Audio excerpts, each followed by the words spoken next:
아멘. 아유, 감사합니다. 감사합니다.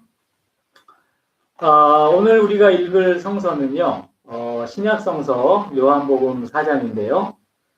본문이 이제 요한복음 4장 전체다 보니까 이게 54절까지 있어서 이거를 우리가 다 읽고 얘기하기에는 너무 길어서 그냥 저랑 같이 본문을 쭉 이렇게 중간중간 보면서 오늘 제가 준비한 얘기를 여러분과 함께 나누도록 하겠습니다.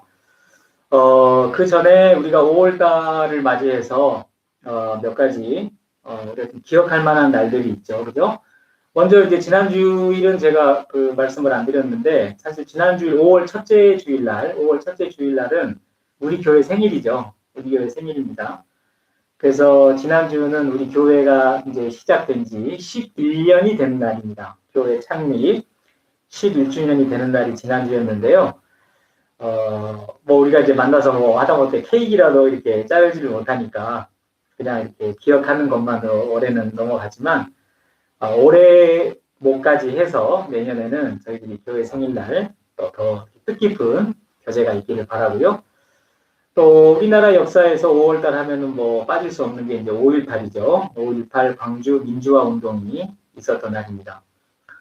이 5.18 광주 민주화 운동, 광주 민중항쟁은 1894년에 있었던 동학혁명하고도 이렇게 연결이 되는 굉장히 역사적으로 중요한 사건입니다. 물론 그 전에 부산하고 마산에서 대학생들의 시위가 있었죠. 근데 그것을 탱크로 다 밀어붙여가지고 진압을 했지만 5월 18일 날, 1980년 5월 18일 날 광주에서 이 민주화 운동이 시작이 되면서 그것이 이제 1987년 6월 10, 우리가 영화로 봤던 1987, 그렇게 이어지면서 우리나라가 굉장히 또 민주화되는 큰 계기가 있었던 그런 날들이 4월달, 5월달 이렇게 쭉 있어요. 6월달이 되면 이제 6월 10일, 6월 항쟁이 있는 날이고요. 그래서 우리나라는 이렇게 매월, 3월달에는 3.1 운동이 있잖아요. 이런 날들은 굉장히 중요한 날들이죠. 그래서 5월달이 되면 이런 날들을 생각하게 되고, 그러면서 우리 교회를 생각하면서 또 여러 가지를 생각하게 되는 그런 뜻깊은 달이 5월달이라고 볼 수 있습니다. 그리고 여러분 주보 보시면 아시겠지만 5월달에 우리 생일 맞으신 분들이 또 유난히 많아요. 그래서 여러 가지로 5월달은 우리들에게 의미가 남다른 달이다. 그런 생각이 듭니다. 자, 이런 것들을 우리가 이제 기억하면서 오늘 요한복음 4장 말씀을 이제 보도록 할 텐데요. 지난주에 저희가 이제 큰 하나의 이제 획을, 저 개인적인 획이 아니고, 우리 교회적으로, 그리고 우리가 하나님의 말씀, 성서와, 그 다음에 예수님의 가르침, 복음, 여러 가지로 얘기할 수 있겠습니다만, 아무튼 그런 여러 가지 부분들에 있어서 하나의 그 획을 이렇게 그은 날이었다. 그런 생각이 듭니다. 그래서 제가 지난주에는 이제 내가 해야 할 중요한 설교를 다 해서 설교할 게 없다. 그런 말씀을 드렸는데, 여러분들 혹시나 이제 오늘부터 제가 어떻게 무엇을 설교할지, 혹시 생각을 하셨는지 모르겠는데, 요한복음 4장부터 오늘 이야기를 이어가도록 하겠습니다. 예수님 당시 때 살았던 유명한 유대교의 랍비가 있어요. 그 유대교의 역사에서 아주 유명한 랍비가 이제 두 사람이 있는데, 그 중에 한 사람이 이 힐렐이라고 하는 사람인데, 힐렐은 아무튼 아주 유명한 랍비죠. 근데 이 힐렐이 우리가 지난주에 봤던 것과 같은 질문을 제자들에게 받아요. 무슨 질문을 받냐면, 우리가 가지고 있는 율법, 유대인으로서 또는 유대교, 우리가 가지고 있는 이 율법이 있는데, 이 율법을 한마디로 요약하면 뭡니까? 그런 질문을 받았을 때, 그러니까 우리 그 복음서에 나오는 예수님이 받았던 질문하고 똑같은 질문을 이 힐렐도 받아요. 근데 그럴 때 힐렐이 이렇게 대답을 합니다. 당신이 싫어하는 일을 이웃에게 강요하지 마시오. 이것이 모든 율법의 전부입니다. 그런 말을 해요. 다시 말씀을 드립니다. 당신이 싫어하는 일을 이웃에게 강요하지 마십시오. 이것이 토라의 전부입니다. 그리고 토라의 나머지 부분은 당신이 싫어하는 일을 이웃에게 강요하지 말라는 이 가르침의 주석에 지나지 않습니다. 그런 말을 해요. 그러니까 이 말의 의미는 그거죠. 이제 유대인들에게는 특별히 이제 구약 성서 전체 중에서도 토라, 모세 오경, 마태, 마가, 창세기, 출애굽기, 레위기, 민수기, 신명기 이 5권의 책이 매우 중요할 텐데 그 하나님의 율법 말씀 토라를 한마디로 요약하면 뭐냐? 네가 당해서 싫은 일을, 네가 하기 싫은 일을, 네가 당해서 싫은 일을 이웃에게 강요하지 말라. 그것이라는 거예요. 놀라운 일이죠. 그러면서 그 토라에 나와 있는 모든 다른 내용들은 이것을 어떻게 실천할 것인가, 그것을 가르쳐주는 주석에 지나지 않다라는 것이 이 힐렐이라는 랍비가 토라를 이해하는 방식이었어요.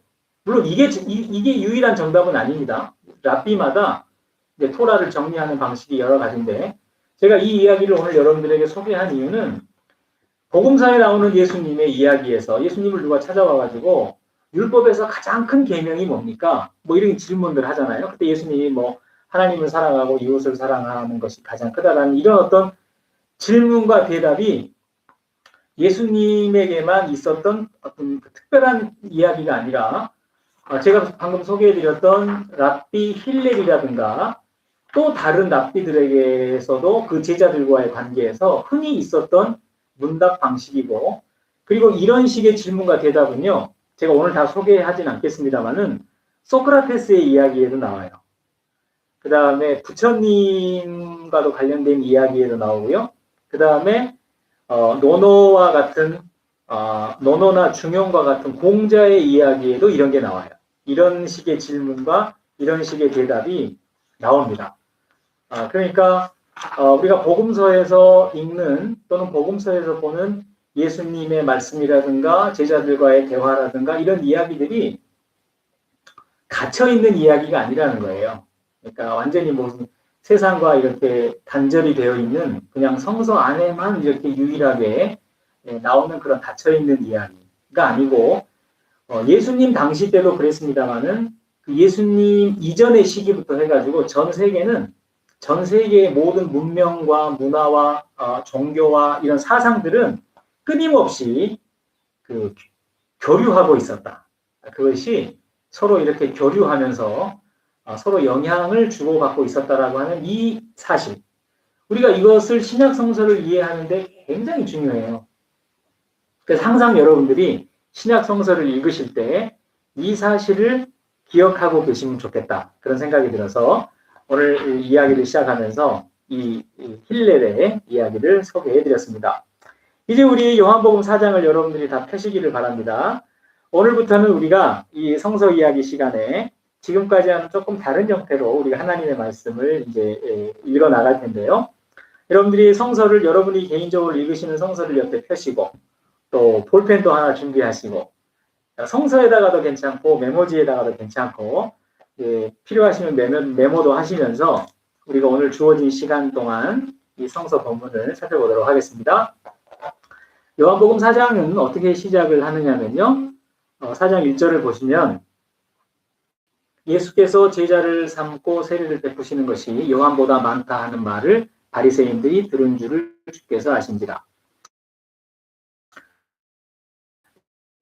예수께서 친히 세례를 베푸신 것이 아니요 제자들이 세례를 베풀었다. 예수님도 세례 요한처럼 세례 요한이 했던 사역을 이어받아서 세례를 베푸셨다는 걸 우리가 여기서 알 수 있죠. 근데 이제 그런 사역을 예수님이 유대 지방에서 하시다가 다시 예수님의 고향인 갈릴리로 가시는 길이라는 거예요. 유대 지방에 있다가 다시 갈릴리로 올라가는 그 상황에 이 이야기가 시작이 돼요. 3절에 나오죠. 유대를 떠나서 다시 갈릴리로 가실세. 여러분들이 지도를 기억해 보시면 아시겠지만 맨 위쪽에 갈릴리 지방이 있고 중간쯤에 사마리아가 있고 그 아래쪽에 유대 지방이 있죠. 그러니까 유대 지방에 있다가 예수님이 갈릴리로 가시려면 사마리아 동네를 통과해 가면은 직선도로니까 빨리 갈 수 있다는 거예요. 그런데 몇 번 설명을 드렸습니다만 당시에 사마리아 사람과 유대 사람들은 유대 지역에 사는 사람들과 사마리아에 사는 사람들은 아주 뭐 철천지 원수 같은 뒤에도 그런 게 나와요. 철천지 원수 같은 관계였기 때문에 보통은 이렇게 돌아서 오고 갔는데 4절에 보면 사마리아를 통과하여야 하겠는지라. 당연하죠. 사마리아를 통과해서 가면 직선도로로 빨리 가니까. 그래서 예수님이 그냥 사마리아로 들어가셨다는 거예요. 예수님은 뭐 이렇게 와자와자 돌아가지 않고 그냥 사마리아를 통과해 가셨다라고 하는 거죠. 여기서 우리가 한 가지 생각해 볼 수 있는 건 예수님과 사마리아의 관계예요. 마태, 마가, 누가, 요한복음에 보면 오늘 본문처럼 예수님과 사마리아의 관계를 우리가 좀 생각해 볼 수 있는 이야기가 몇 개 있는데요. 나중에 여러분이 읽어보시면 좋겠는데 누가복음 9장 51절에서 56절에도 예수님과 사마리아와 관련된 하나의 에피소드가 나와요. 이런 이야기라든가 그 다음에 오늘 우리가 보고 있는 이런 본문들 그 다음에 또 하나 여러분들이 한 가지 생각해 보실 만한 게 마태, 마가, 누가복음에서는 예수님이 주로 갈릴리 지방에서 사역을 하시다가 이제 돌아가실 때가 됐을 때 예수님이 돌아가실 즈음에 갈릴리에서 예루살렘으로 내려오셔서 거기서 마지막 사역을 하시다가 돌아가시죠. 그러니까 무슨 얘기냐면은 예수님이 갈릴리에서 예루살렘으로 한 번 딱 내려오시는 걸로 이야기가 돼 있어요. 마태, 마가, 누가복음은. 그런데 요한복음에는 최소한 예수님이 이 예루살렘을 3번 다녀가신 걸로 나와요. 그러니까 갈릴리에 계시던 예수님이 예루살렘에 한 번 왔다가 다시 갈릴리 내려오셨다가 다시 갈릴리로 가시고 내려오셨다가 또 다시 갈릴리로 가시는 이걸 생각해 보면 최소한 예수님은 사마리아를 5번은 통과하셨다는 것을 알 수 있어요. 최소한 사마리아를 예수님은 5번 정도 지나셔야 했다. 요한복음을 통해서 보면 그걸 우리가 짐작할 수 있어요.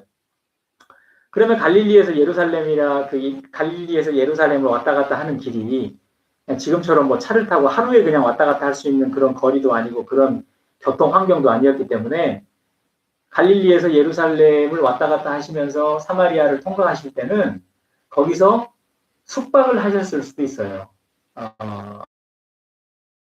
상황들을 종합해 볼 때 예수님이 사마리아를 들어가셨을 때는 하루나 이틀 정도를 쉬시다가 또는 사마리아에서 숙박을 하시면서 또 거기서 시간을 보내시면서 갈릴리를 가시든가 예루살렘으로 오시든가 충분히 이러실 수 있다는 거가 생각을 하면서 성서, 특별히 복음서를 읽으면 참 좋다라고 하는 것을 여러분들에게 소개를 해드리고 싶습니다.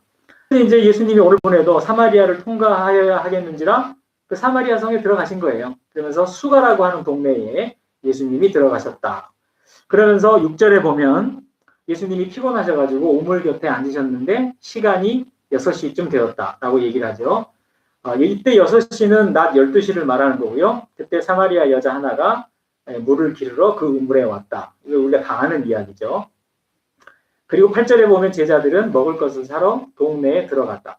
이제 이 8절에 나와 있는 것처럼 예수님과 제자들이 사마리아 성에 자연스럽게 들어가고 그 다음에 제자들은 먹을 것을 구하러 자연스럽게 동네에 들어가는 이런 이야기들을 보면 예수님과 제자들이 사마리아에 들어가는 것이 굉장히 자연스러웠다는 걸 알 수 있고 그 다음에 사마리아 성에 들어갔을 때 필요한 게 있으면 그냥 자연스럽게 동네에 들어가서 물건도 사고 먹을 것도 구입하고 있었다는 것을 우리가 느낌으로 알 수 있어요. 그 말은 예수님과 사마리아의 관계를 생각할 때 예수님은 굉장히 사마리아를 자주 다니셨고 거기에서 꽤 많은 시간을 보내셨다는 것을 알 수가 있습니다.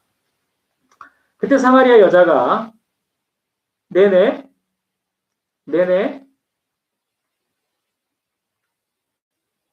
제 목소리가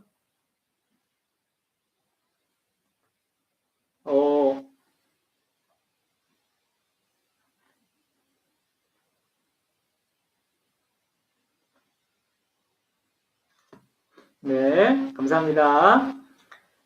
이제 그 제자들이 그렇게 이제 음식을 사러 들어갔죠. 음식을 사러 들어갔고, 예수님이 이 여자에게 이제 물을 좀 달라 그랬더니 9절에 사마리아 여자가 얘기를 하죠. 유대인 남자로서 당신이 어찌하여 사마리아 여자인 나에게 물을 달라 하나이까. 그러면서 그 9절 뒷부분에 나오죠. 이는 유대인이 사마리아인과 상종하지 아니했다.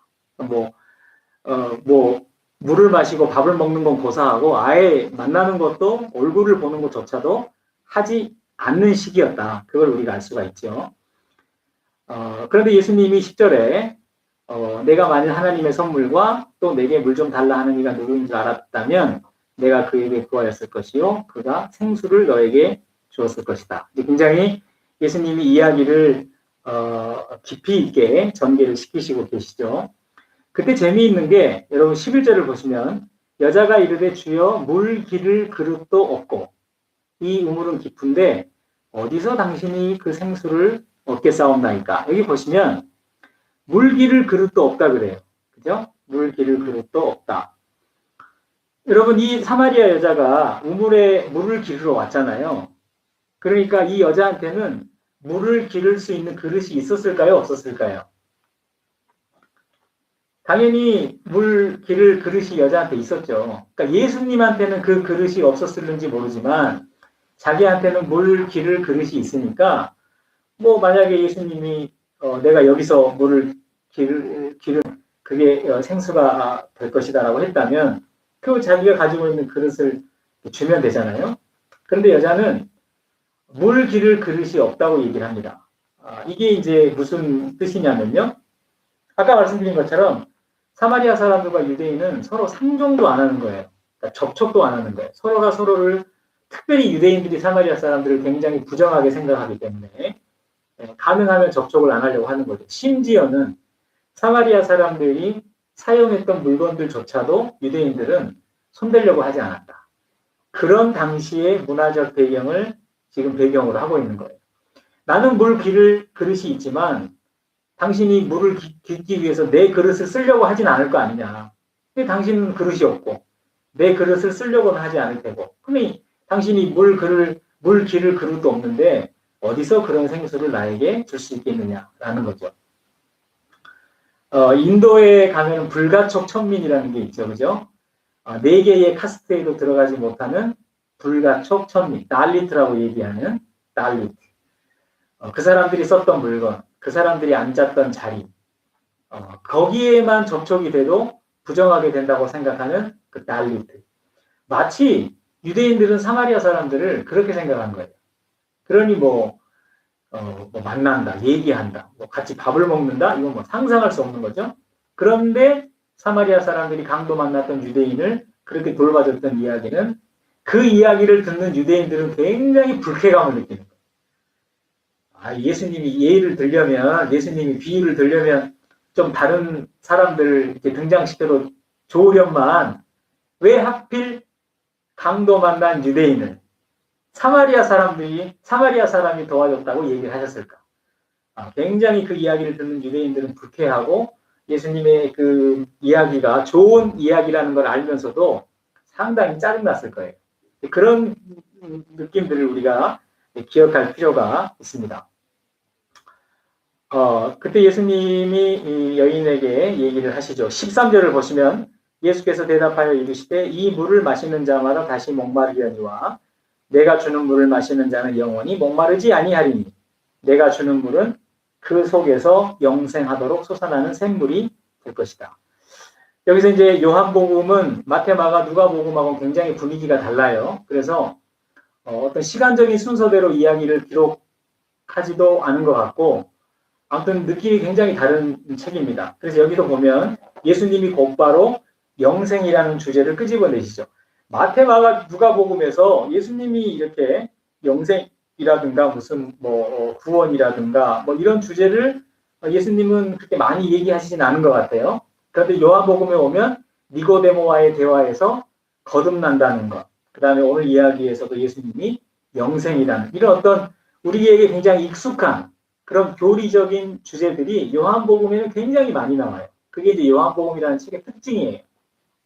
그래서 예수님의 어떤 그 리얼한 모습과 예수님의 어떤 그런 리얼한 그 말씀들은 마태마가 누가복음이 조금 더 많고 요한복음은 이렇게 굉장히 교리화되어 있고 이렇게 철학화되어 있는 그런 느낌이 굉장히 강하죠.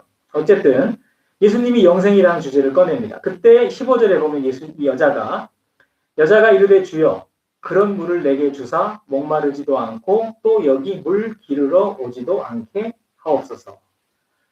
예수님이 꺼낸 주제에 대해서 이 여자가 반응을 한다는 거예요. 그러니까 무슨 얘기냐, 대화가 됐다는 거예요. 거기서 우리는 무엇을 할 수 있냐면 사마리아 사람들이 하나님에 대해서 가지고 있었던 신앙의 깊이가 유대인 못지 않았다는 걸 알 수가 있어요. 이 15절의 말씀과 이어서 25절을 보시면 25절을 보시면 여자가 이런 단어들을 얘기합니다. 여자가 이르되 메시아 곧 그리스도라 하는 이가 오실 줄을 내가 아노니 그가 오시면 모든 것을 우리에게 알려주시리이다. 사마리아 사람들도 유대인 못지않은 하나님에 대한 신앙을 가지고 있었고 그들도 메시아를 기다리고 있었고 그들도 그리스도라고 하는 분이 메시아가 오실 거라는 것을 알고 기다리는 믿음을, 신앙을 그들도 가지고 있었다는 것을 알 수가 있죠. 그러니까 예수님이 하시는 여러 가지 굉장히 경우에 따라서는 이해하기 어려울 수도 있는 그런 신앙적 주제들에 대해서 이 여자가 신기하게 대화를 하는 거예요. 대화가 됐다는 거예요. 놀라운 거죠. 그 당시 유대인들이 사마리아 사람들을 무시하고 아주 부정하게 생각했던 것을 생각한다면 얼마나 이것이 사마리아 사람들에 대한 편견과 선입견과 차별적이고 배타적이고 아주 배제적인 그런 생각이었던가를 우리가 짐작할 수가 있죠. 그러면서 여러분이 이제 아시는 것처럼 사마리아 사람들은 그리심이라고 하는 산이 있는데요. 그 그리심이라고 하는 산에다가 성전을 지어놓고 하나님을 제사하고 하나님을 믿었어요. 물론 이스라엘 사람들은 예루살렘에다가 성전을 지었죠. 네, 그런데 왜 사마리아 사람들은 그리심 산에다가 성전을 지었냐면 바벨론에 끌려갔던 이스라엘 사람들이 이제 페르시아가 들어오면서 모든 이 바벨로니아 시대 때 끌려갔던 사람들 중에 자기가 원한다면 자기 원래 고향으로 돌아가도 된다. 그리고 자기들의 종교와 신앙을 다시 회복해도 된다. 라고 하는 페르시아 고레스 왕의 그 칙령이 주어졌기 때문에 그때 일부의 유대인들이 야곱의 12아들 중에 남유다의 중심이었던 유다 부족에 속해 있는 사람들과 레위인들이 그때에 돌아왔던 사람들이 성전을 짓고 예루살렘 성벽을 재건하는 데 있어서 모든 유대인들, 구약 시대 때부터 있었던 모든 유대인들을 다 하나님의 공동체로 받아들이지 않았습니다. 그때부터 제가 아마 예전에 한번 말씀드린 기억이 있는데 그때부터 이른바 유대교라고 하는 것이 이제 생겨나기 시작하면서 그때 유대교는 유다 부족의 후손들을 중심으로 한 어떤 유대교 그리고 이스라엘이라고 하는 굉장히 폐쇄적인 공동체를 만들어가요. 그래서 나라는 망했지만 그 땅에서 구약시대 때부터 쭉 하나님에 대한 신앙을 지켜왔던 다른 유대인들은 다 배척을 합니다.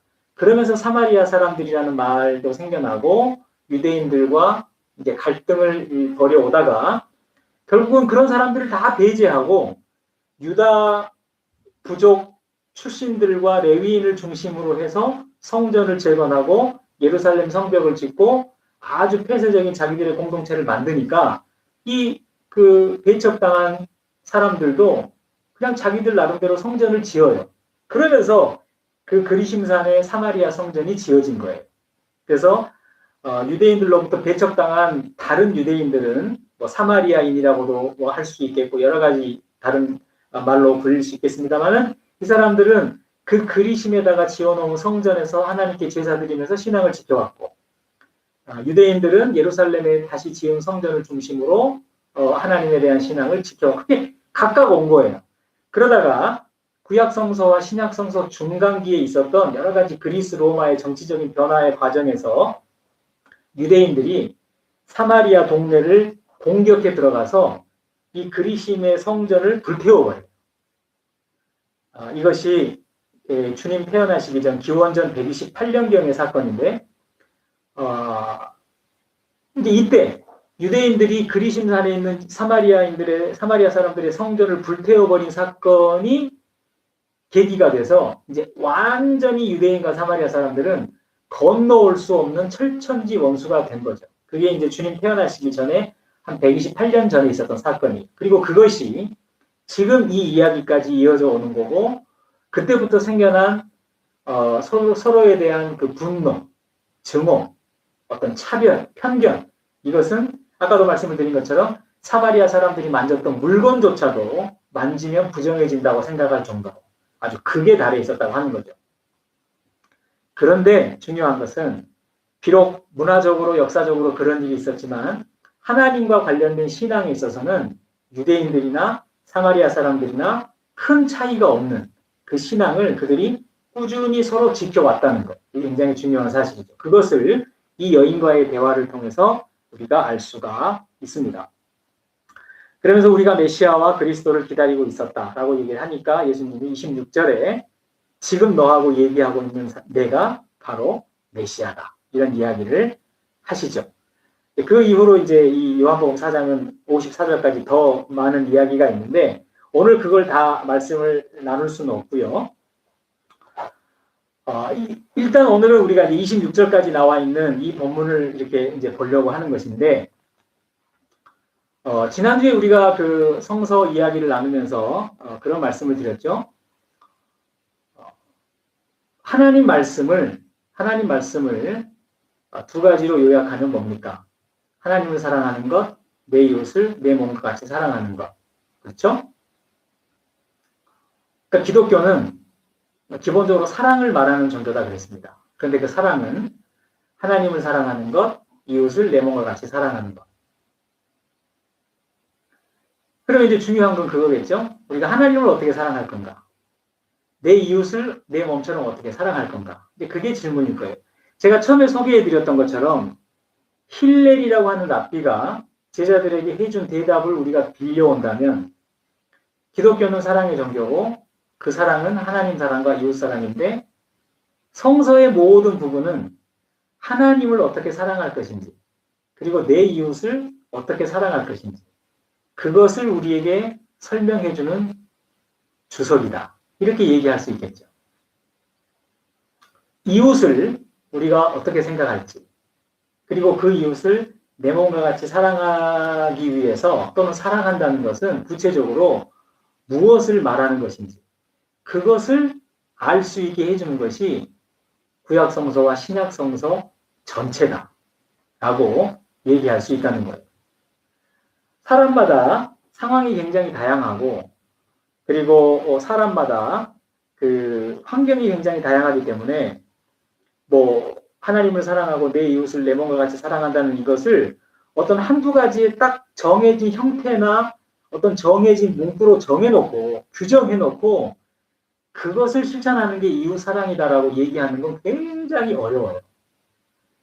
우리가 인생을 살다 보면 얼마나 많은 그 다양한 상황을 맞습니까? 그리고 우리가 만나는 사람도 얼마나 다양해요.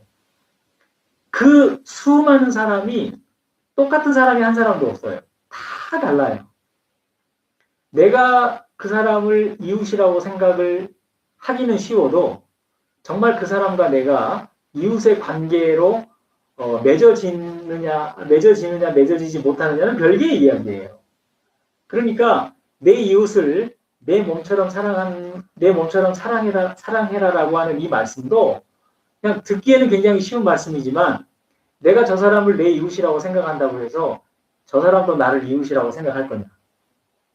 정말 저 사람은 나를 이웃이라고 생각하지 않는데 나는 막 저 사람을 이웃이라고 생각하기 때문에 내 몸처럼 사랑해야 된다라고 생각해서 막 그 사람에게 대시를 하면 그 사람에게 들이대면 그건 그 사람에게 절대 사랑이 될 수 없죠. 그거는 정말 스토킹이 되는 거고 폭력이 되는 거고 스트레스가 되는 거예요. 그렇죠? 그래서 내 이웃을 내 몸처럼 사랑하라는 이 말이 굉장히 우리가 알아듣기 쉽고 굉장히 진리는 진리인데 이것을 진리되게 하기 위해서는 우리에게 굉장히 많은 고민과 그 다음에 연습과 시행착오가 필요하다는 거예요.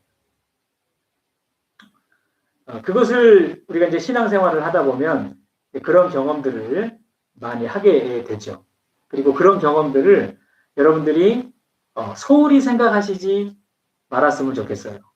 그러니까 그런 경험들이 쌓이고 쌓여서 그리고 그런 경험들을 우리가 잘 이렇게 곱씹으면서 하나님 사랑과 이웃 사랑의 그 참 실천을 우리가 조금씩 이렇게 발전시켜 나갈 수 있다라고 하는 거예요. 오늘 갑자기 내 이웃을 내 몸과 같이 사랑하라는 게 주님의 말씀이었고 이게 진리의 말씀이다. 그러니까 당장 내가 오늘부터 내 이웃을 내 몸처럼 사랑하는 걸 실천할 수 있다. 그렇게 생각하기에는 그렇게 단순하지 않다라고 하는 거죠. 그래서 지금 우리가 오늘 요한복음 4장을 이렇게 쭉 읽어왔습니다만은 이렇게 우리가 성서를 읽어 나가면서 내 이웃을 내 몸처럼 사랑하라고 말씀하신 그런 예수님의 말씀을 우리가 실천할 수 있는 구체적인 그 방법들을 이렇게 배우려고 하는 거예요. 오늘 예수님과 사마리아 여인과의 만남 그리고 대화를 통해서 내 이웃을 내 몸과 같이 사랑하라고 말씀하셨던 그 주님의 가르침을 실천하는데 우리가 참고할 수 있는 그 말씀을 실천하는 데 도움이 될 만한 성서의 어떤 교훈이라고 하면 뭐가 있겠습니까? 뭐가 있을까요? 일단은 예수님이 사마리아라고 하는 동네를 피해가지 않고 몇 번이고 그 동네를 이렇게 드나드셨다는 것을 생각한다면 우리가 일단 내 이웃을 내 몸처럼 사랑하기 위해서는 우리 안에 어떤 편견과 또는 어떤 선입견과 그리고 관행적으로 내가 가지고 있었던 어떤 타인에 대한 벽, 그죠? 타인에 대해서 내가 가지고 있는 어떤 벽, 이것을 내 스스로 내 안에서 그것을 허무는 것이 굉장히 중요하고 그리고 그것이 우리에게 가장 먼저 필요한 것이다 라는 것을 알 수가 있겠죠. 오늘 이 본문에서도 보면요. 예수님이 여자한테 네 남편을 갑자기 불러와라. 그래요. 뜬금없이. 그런 영생하도록 서산하는 샘물이 있다면 나에게 주십시오. 라고 여자가 15절에서 얘기를 하니까 예수님이 뜬금없이 네 남편을 불러와라 그런단 말이에요. 근데 여자가 사실 저는 남편이 없습니다. 그렇게 말을 해요. 그러니까 예수님이 그 말이 맞다. 왜냐하면 너는 지금까지 5명의 남자와 이렇게 살았는데 사실 지금 살고 있는 5번째 남자도 이게 이게 보통 우리가 생각할 수 있는 그런 어떤 결혼 관계가 아니라 4번의 어떤 한 가지 우리가 다 알 수 없는 그런 복잡한 사연을 거쳐서 그냥 이렇게 여차여차해서 그냥 같이 사는 관계이기 때문에 사실 당신의 입장에서 그 사람을 나의 정식 남편이다라고 얘기하는 것은 굉장히 어려운 일일 것이다 라는 얘기를 예수님이 하시는 거죠. 여자가 이제 자기 사정을 예수님이 이렇게 소상하게 알고 있는 걸 보고 듣고 깜짝 놀래가지고 예수님과의 그 대화에 더 관심을 갖고 더 흥미를 갖고 그리고 이제 우리가 뒤에서 봤던 것처럼 이제 20절, 21절, 22절, 23절, 24절, 25절까지 이어지는 그런 깊이 있는 대화를 이어갔다고 하는 거죠. 우리가 이 요한복음 4장과 관련해 가지고 지금까지 익숙하게 들었던 설교라든가 우리가 지금까지 익숙하게 들었던 성경 공부에서는 예수님은 하나님의 아들이고 예수님은 메시아니까 그렇죠? 이 여자를 딱 보는 순간 그냥 이 여자의 과거가 그냥 보인 거예요. 그죠? 파노라마처럼. 그 여자를 딱 처음 만났는데 만나는 순간 이 여자의 과거가 그냥 다 알아지고 이 여자의 삶이 어땠는지가 한순간에 확 알아지는 그런 느낌을 우리가 많이 이제 갖게 되죠. 그렇게 이해를 해도 맞다 틀리다 그런 건 아니니까 맞다 틀렸다 그런 문제는 아니고 그렇게 이해를 해도 큰 문제는 없을 것입니다. 근데 우리가 지금까지 익숙하게 들어왔던 이런 설명에다가 오늘 제가 한 가지 더 여러분들에게 오늘 본문뿐만 아니라 또 다른 복음서의 본문을 읽을 때 여러분들이 성서를 읽어나가는 그런 여러분들의 어떤 그 생각의 범위를 넓히시는 데 도움이 될까 해서 우리가 이렇게도 생각할 수 있다 라고 하는 거 한 가지를 소개를 해드리면 아까 제가 말씀드렸죠. 예수님과 사마리아의 관계는 우리가 생각했던 것보다 훨씬 더 긴밀할 수 있다는 걸 우리가 생각할 수 있어요. 자주 드나드셨고 그리고 거기에서 생각보다 꽤 오래 체류하시고 머무셨다는 것을 우리가 짐작할 수 있어요. 그렇다면 예수님이 이 사마리아 수가라고 하는 동네에도 복음서에는 기록이 나와 있지 않지만 여러 차례 드나드셨을 수도 있어요. 그리고 그 동네에 여러 차례 드나드시면서 또 거기에 머무시는 동안 동네가 어떤지 또 사람들은 어떤지 또는 사람들과 만나서 대화를 한다든가 뭐 이런 것들을 예수님이 하셨을 수도 있죠. 그럴 때 이 여자는 예수님을 모르지만 예수님은 이 여자에 대한 이야기를 들으셨을 수도 있어요. 항상 낮 12시가 되면 사람이 많이 모이지 않는 시간대에 맞춰서 물을 기르러 가는 이 여자를 예수님이 보셨을 수도 있고 한 며칠 동안 이 동네에서 머무시는 동안 항상 사람이 잘 가지 않는 시간에 여자 혼자 물동이를 들고 우물가로 가는 그 여자를 예수님이 유심히 관심을 갖고 보셨을 수 있어요. 그리고 그 여자의 이야기를 예수님이 만나서 대화하는 사람으로부터 물어서 들었을 수도 있고 또는 흘려 들었을 수도 있고 예수님은 이 여자에 대한 이야기를 아셨을 수 있죠. 그리고 마침 이때 이제 사마리아를 지나가야 되는 때에 마침 시간적으로도 그렇고 이 여자가 생각이 나서 예수님이 우물가에서 이 여자를 기다렸을 수 있죠. 그러면서 드디어 그동안 기회 있을 때마다 관심을 갖고 지켜봤던 그 여자와 만나시면서 정말 이 여자에게 복음이 될 만한 이 여자의 불행했던 삶과 이 여자의 지금 살고 있는 남자도 내 남편이라고 얘기할 수 없는 이 여자의 안타깝고 불행하고 우리가 다 알 수 없는 숨겨진 사연이 많은 이 여자에게 당신이 나를 어떻게 합니까? 네가 무화과 나무에 앉아 있었을 때 나는 너를 알고 있었다. 너를 보았다. 그때 이제 예수님한테 당신은 위대하신 분이십니다. 당신은 뭐 선지자가 딱 만났는데 자기를 너무 잘 아는 거예요. 나를 어떻게 아십니까? 나는 당신이 초면인데 나는 네가 나무에 앉아 있었을 때 너를 보았다. 라고 하는 이 예수님의 짧은 말 속에는 굉장히 많은 그 당시의 문화적인 배경이 깔려 있는 거예요. 그냥 이렇게 한 사람이 무화과 나무에 앉아 있는 걸 그냥 이렇게 봤다. 그게 아니고 물론 그것도 포함되어 있지만 그거보다는 그런 표현 속에는 그 사람을 오랫동안 지켜봤고 관심을 가지고 이렇게 관찰해 왔다라고 하는 그런 뉘앙스가 그런 표현 속에는 들어있다는 거예요. 이 당시에. 우리말에도 왜 그런 거 있잖아요. 나는 A라고 말을 했지만 사실 그 A라고 하는 표현 속에는 B와 C라는 의미가 담긴 그런 말들이 우리에게 우리가 그동안에는 잘 생각해 보지 못했던 그런 숨겨진 배경, 숨겨진 백그라운드가 이 이야기 속에 충분히 있을 수가 있어요. 그래서 예수님이 그렇게 늘 관심을 갖고 그 다음에 뭐 관찰이라는 표현이 그렇긴 합니다만은 아무튼 그 사람에 대한 그 여인에 대한 예수님의 특별한 관심이 오늘 본문을 통해서 드러나고 있다라고 볼 수도 있죠.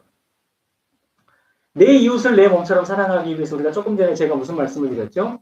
내 안에 있는 나도 모르게 어느 순간부터 내가 가지고 있었던 편견, 어떤 사람에 대해서, 어떤 문화에 대해서, 어떤 종교에 대해서, 어떤 나라에 대해서 우리가 가지고 있었던 그 편견, 선입견, 어떤 문화적인 그 거부감, 이질감,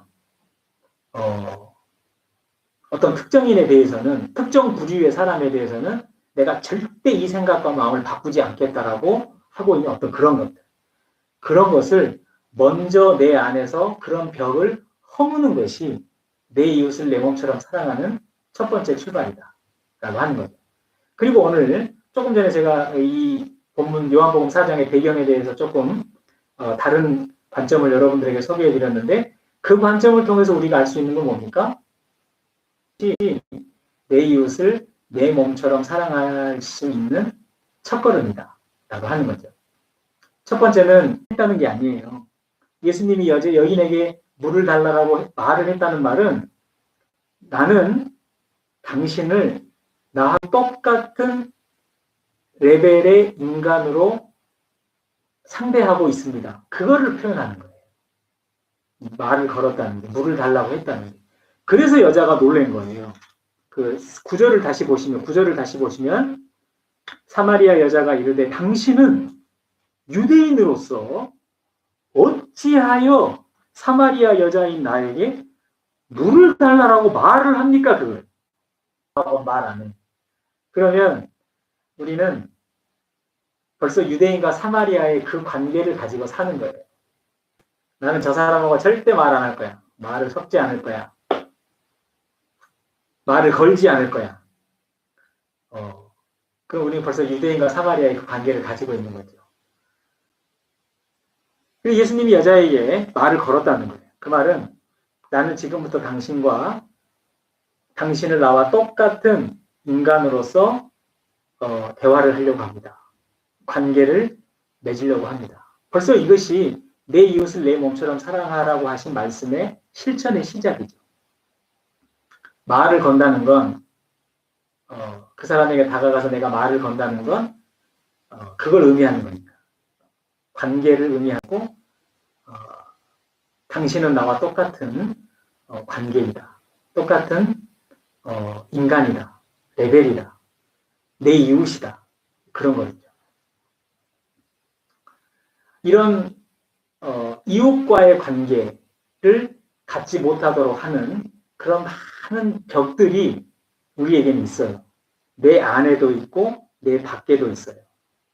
그런 벽들을 우리가 하나씩 찾아내서 성서를 읽을 때마다 하나씩 그런 것이 깨달아질 때마다 그것을 찾아서 그 벽을 허물 때, 그 벽을 허물어 갈 때, 그때 우리는 내 이웃을 내 몸처럼 사랑하라고 하신, 그리고 하나님 사랑은 곧 이웃 사랑과 같다라고 하신 이런 성서의 진리의 말씀을 우리가 구체적으로 실천해 갈 수 있는 훈련 또는 수행, 그런 것들을 하나씩 해 나갈 수 있을 것이다. 그러려면 오늘 여러분들이 저와 같이 성서를 읽었던 것처럼 성서를 그렇게 이렇게 읽어 나가시고 또 메모도 하시고 잘 모르겠는 건 질문도 하시면서, 그리고 성서에서 보여지는 것대로 그냥 그대로 여러분이 그거를 메모하고 받아들이시면 돼요. 예를 들면 오늘 우리가 읽었던 본문에도 제가 얘기를 안 하려고 하다가 이제 여러분들에게 마지막으로 소개해드리고 싶은 건데, 여기 보면 이제 조금 전까지만 제가 설명드린 내용만 놓고 보면 그 예수님이 굉장히 멋있죠. 내 이웃을 내 몸처럼 사랑하라는 그 말씀의 실천자로서 예수님의 모습이 굉장히 멋있죠. 그런데 21절하고 22절을 보시면 예수께서 이르시되 여자여 내 말을 믿으라. 이 산에서도 말고 예루살렘에서도 말고 너희가 아버지께 예배할 때가 이르리라. 괜찮아요? 근데 22절에 너희는 알지 못하는 것을 예배하고 우리는 아는 것을 예배하노니 이는 구원이 유대인에게서 납니다. 이런 22절과 같은 구절은 좀 어색해요. 어색하다는 말이 무슨 말이냐면 마태, 마가, 누가, 요한복음에서 일관되게 우리가 보는 예수님의 모습과 이런 22절과 같은 구절은 잘 안 맞아요. 이 22절과 같은 구절은 완전히 유대인 중심주의적인 사고방식이 그대로 들어있는 말씀들이거든요. 그러니까 사마리아 여인과의 만남을 적극적으로 진행하시고 이 여인과 이루어진 대화라든가 또는 우리가 그동안 봐왔던 마가복음과 누가복음과 이런 다른 복음서의 예수님의 말씀과 가르침, 예수님의 모습을 놓고 볼 때 예수님이, 그리고 또 하나 이런 게 있는 게 또 하나가 아니라 여러 그런 모습, 그런 구절들이 여러 군데 있어요. 복음서에 보면 예를 들면 사마리아 동네에도 들어가지 말고 이방인의 길로도 가지 말고 오직 이스라엘의 잃어버린 양에게로만 가라. 이렇게 제자들을 보내신다든가. 또는 자기 딸을 고쳐달라고 찾아왔던 수로보니 여인에게 주인의 밥상에서 음식을 개한테 주는 사람이 어디 있느냐. 이렇게 예수님이 그 여인을 향해서 쉽게 말하면 너는 개다. 내 입장에서 볼 때 너는 개와 같은 이방인인데 내가 너한테 왜 그런 네 딸을 고쳐줘야 되는 일을 해줘야 되냐. 예수님이 이렇게 지금 말을 하시는 거거든요. 물론 우리가 예수님의 이런 말씀을 이제 기회가 되면 제가 다르게 우리가 이제 어떻게 이해해야지 이 말씀 속에 이 대화 속에 예수님이 어떤 의도를 가지고 있었는지 설명드릴 기회가 있겠습니다만은 기본적으로 이런 말씀들은 굉장히 우리가 알고 있는 우리가 이해하고 있는 예수님과는 어울리지 않는 거예요.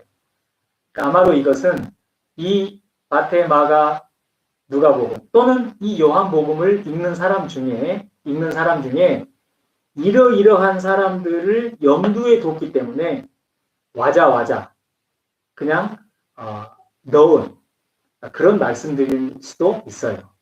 실제로 그런 경우들이 많이 있죠.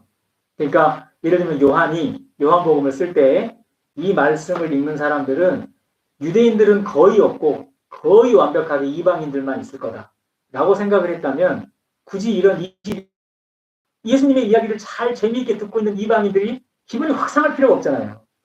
그런데 요한이 생각할 때 자기가 쓴 이 책을 듣거나 읽는 사람 중에 반드시 유대인들도 있을 거라는 걸 생각을 한다면 어쩔 수 없이 중간중간에 이런 구절이라든가 이런 어떤 이야기들을 넣을 수밖에 없어요. 그래서 이 이야기를 듣는 이방인들도 아르페이도 기쁘게 듣고 유대인들도 그렇지 그래서 들을 수 있도록 그런 대상들을 청중들을 오디언스를 생각하지 않을 수 없다라고 하는 그런 복음서 저자들의 현실적인 상황도 우리가 참고할 필요가 있습니다.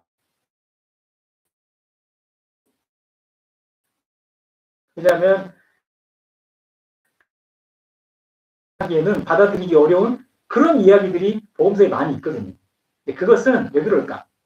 제가 설명드린 이런 복음서 저자들의 현실적인 상황들을 생각하면 우리가 충분히 이해할 수 있습니다. 그건 여러분들이 참고를 하시고 오늘 우리가 성서에서 내 이웃을 내 몸처럼 사랑하기 위해서 우리에게 어떤 훈련과 수행이 필요한 생각의 훈련도 필요합니다. 그리고 우리 몸의 훈련도 필요합니다. 여러분들이 이런 것들을 참고하셔서 주님의 진리의 말씀을 이제 매일매일 실천해 나가는 여러분들의 실천을 통해서 그 말씀의 해석과 이렇게 저와 질문이 있다든가 하시면서 하나님에 대한 말씀에 대한